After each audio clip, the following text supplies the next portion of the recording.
السلام عليكم. halkan waxaan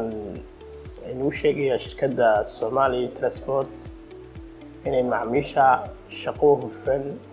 oo aad u wacan soo dhaweyn leh waliba bilaadnimo ku dheehan tahay si wacan lagu la qabanayo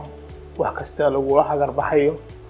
waxaynu u go'aaninayaa in soo xirantaan shirkadda Somali Transport goobaheeda meel walba Somaliland Soomaaliya meel kasta tagtaan alaabtiina si hagar la'aan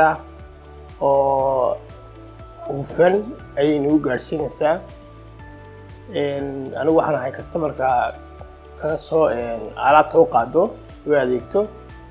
aad iyo aad baa alaabta u ilaalisaa waxa fidaa wadad aad u xilkasa muddo kara oo odaytinimayo ku jirto alaabtaada dhammaystiran oo dayac la'aan ayay ku tagaysaa goobihii lagu talagalay hamoogaanina ku soo dhawaada welcome Somali Transport Service.